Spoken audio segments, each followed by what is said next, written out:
नमस्कार. तर रिसेंटली एक बिल राज्यसभेमध्ये पास झालेलं आहे आणि त्या बिलचं नाव आहे नॅशनल क्रिएटर्स इकॉनॉमी बिल 2026. आता जिथे वर्ल्ड इकॉनॉमी येतं ना, तर आपण समजून जायचं की हे काहीतरी पैशांशी रिलेटेड आहे. आता पैशांशी म्हणजे कोणाच्या, तर क्रिएटर्स इकॉनॉमी बिल म्हणजे क्रिएटर जे अर्निंग करतात त्या पैशांशी रिलेटेड आहे. आता फक्त पैसा म्हटलं की आपल्याला इन्कम आठवते, पण इन्कमच्या व्यतिरिक्तही काही गोष्टी असतात. म्हणजे तुमची फ्युचर गॅरंटी असेल किंवा तुमची हेल्थची गॅरंटी असेल, तर ह्या सगळ्या गोष्टींबद्दल काहीतरी तरतूद गव्हर्नमेंटला करावी लागते. पण ती कशी करणार? तर का सोशल मीडियावर काम करत असताना आपल्याला कोणत्या प्रोफेशनमध्ये काउंटच केलं जात नव्हतं, तर आता त्यातही बदल झालेले आहेत. तर हे बदल काय आहेत ते आज या व्हिडिओत तुम्हाला बघायला मिळणार आहेत. तुम्हीही कंटेंट क्रिएटर आहात किंवा तुमची बनण्याची इच्छा आहे, तर हा व्हिडिओ फक्त आणि फक्त तुमच्यासाठी बनलेला आहे. तर हा व्हिडिओ अगदी पूर्ण पाहायचा, कुठेही स्किप करायचा नाही. हे बिल आहे ते कोणत्या गोष्टींशी रिलेटेड आहे आणि क्रिएटरनी याबाबत का जाणून घेतलं पाहिजे, या सगळ्या गोष्टी आपण आज या व्हिडिओमध्ये पाहणार आहोत. तर काय आहे ही लेटेस्ट अपडेट हे जाणून घेण्यासाठी मी तुम्हाला एकदम थोडक्यात आठवण करून देते की रिसेंटली जे बजेट अप्रूव्ह झालेलं त्याच्यामध्ये माननीय निर्मला सीतारामन यांनी काही जो फंड होता तो स्कूलमध्ये कंटेंट क्रिएटर्स लॅब बनवण्यासाठी असा हा राखीव फंड ठेवला होता. आणि त्याच पाठोपाठ आता 14 एप्रिल 2026 रोजी ही जी न्यूज आलेली आहे, म्हणजेच हे जे बिल पास झालेलं आहे नॅशनल क्रिएटर्स इकॉनॉमी बिल 2026, हे बिल जे पास झालेलं आहे यावरून आपल्याला काय समजायचं आहे, तर कंटेंट क्रिएशन हे सेक्टर जे आहे किंवा कंटेंट क्रिएटर्स जे आहेत त्यांचं मार्केट आता वाढणार आहे आणि त्यांना पुढे जाऊन फ्युचरमध्ये खूप छान ऑपॉर्च्युनिटीज इथे मिळणार आहे.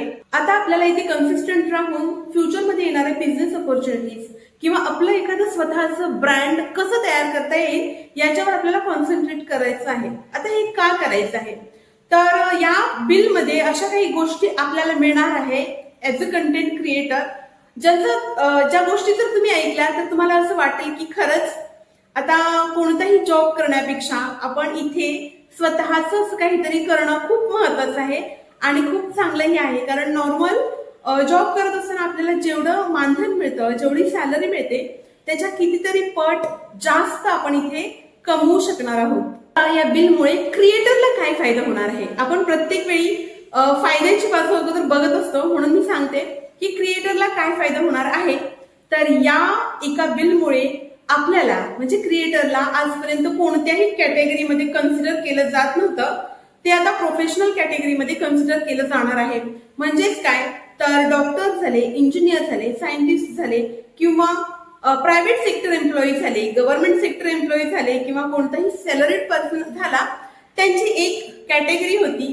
त्या कॅटेगरीमध्ये म्हणजे बघा ना तुम्ही, बांधकाम करणारे बांधकाम म्हणजे त्या कॅटेगरीमध्ये किंवा प्रत्येकाच्या व्यवसायानुसार त्यांची एक कॅटेगरी डिसाईड झालेली होती आणि त्यांना त्या श्रेणीत राहून एक दर्जा दिला गेलेला होता. परंतु सोशल मीडियावर काम करणारे जे इन्फ्लुएन्सर्स आहेत, आर्टिस्ट आहेत किंवा तुमच्या आमच्यासारखे युट्यूबर्स आहेत, त्यांना कोणत्याही प्रकारच्या कॅटेगरीमध्ये कन्सिडर केलं गेलेलं नव्हतं आजपर्यंत.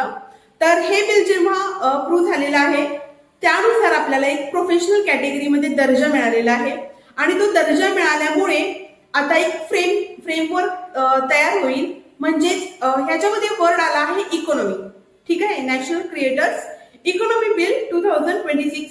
म्हणजेच काय, तर हे जे बिल आहे ते आपल्या इन्कमच्या रिलेटेड आहे. ओके, जे काही तुम्ही इथे अर्न करणार आहात त्याच्याशी रिलेटेड गोष्टी. म्हणजेच काय, तर एक नॉर्मल एम्प्लॉई आहे तो ऑफिसमध्ये जाऊन काम करतो, एक गव्हर्नमेंट सेक्टरचा एम्प्लॉई आहे तो ऑफिसमध्ये जाऊन काम करतो, तेव्हा त्यांना महागाई भत्ते असतात, पेन्शन असते.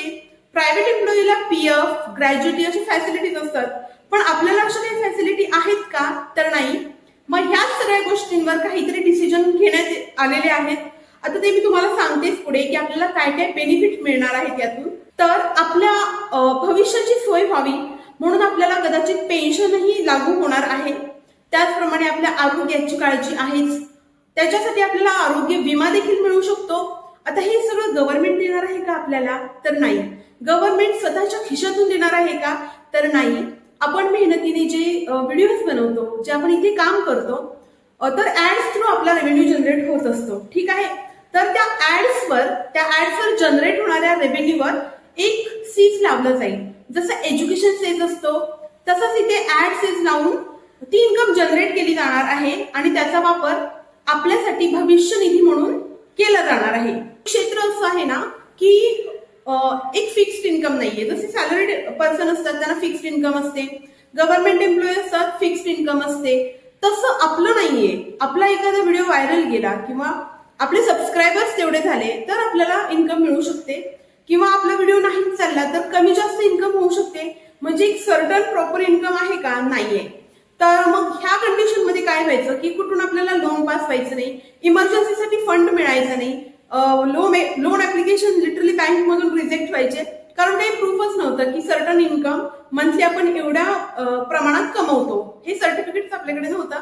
तर आता हे सर्टिफिकेट आपल्याला दिलं जाईल आणि आपलं इन्कम देखील कुठेतरी मेजर केलं जाईल. त्याचप्रमाणे जे टॅक्स रिफॉर्म्स होतील त्यात एक सर्टन अमाऊंटच्या वर किती टॅक्स कॅल्क्युलेट केला जाईल ती अमाऊंट देखील फिक्स होणार आहे. आणि त्या अमाऊंट वर जर एखादा क्रिएटर कमवतो आहे, एका सर्टन लिमिट पर्यंत जर एखादा क्रिएटर खूप जास्त इन्कम कमवत आहे तर त्याचं रजिस्ट्रेशन होणार आहे. म्हणजेच काय तर त्याला एक बॅच मिळणार आहे क्रिएटरचा आणि तो लिगली गव्हर्नमेंटच्या सिस्टम मध्ये त्याचा प्रोफाईल, त्याचा पोर्टफोलिओ रजिस्टर होईल. आता हे असं झाल्याने काय होईल माहितीये का, खूप सारे स्पॉन्सरशिप्स आपल्याला मिळत असतात, खूप सारे ब्रँड्स आपल्याकडे येत असतात. तर ब्रँडचा ना एक ट्रस्ट बिल्ड होणार आहे क्रिएटरवर.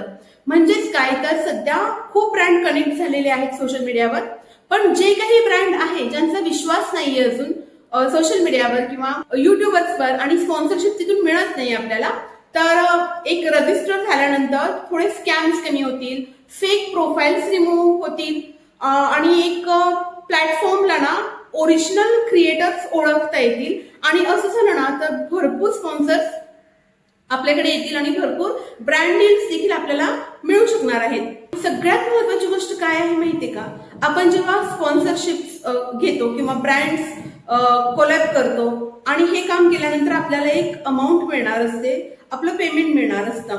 आता काही वेळा क्लॉज नीट समजून न घेतल्यामुळे ना आपल्याकडून काही मिस्टेक्स होतात आणि आपल्याला ते पेमेंट दिलं जात नाही.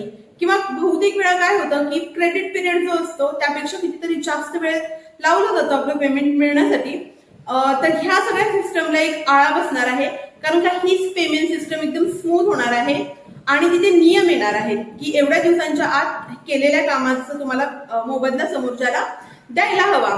आता ह्या सगळ्या झाल्या चांगल्या गोष्टी, पण तुम्हाला माहितीये का सोशल मीडियाचे हे जे प्लॅटफॉर्म आहे ना ते का आहे, तर एक आवाज, एक सामान्य माणसाचा आवाज लोकांपर्यंत पोहोचावा म्हणून.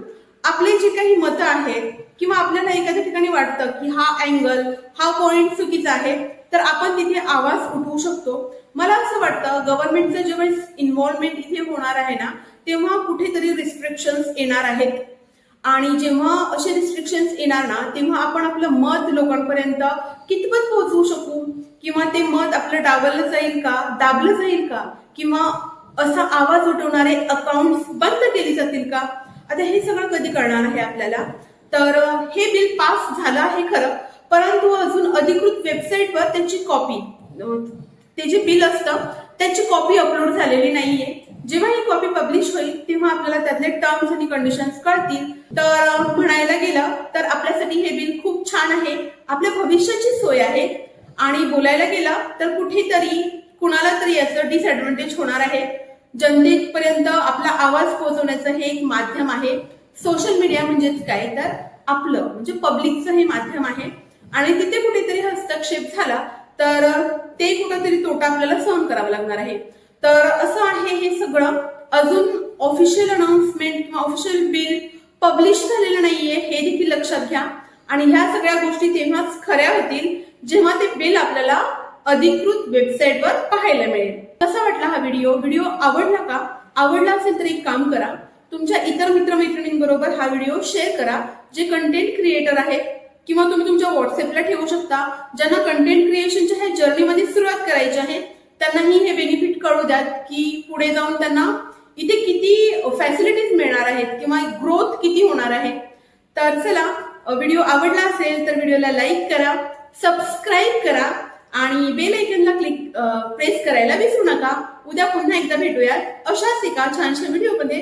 तोपर्यंत सर्वांना श्री स्वामी समर्थ.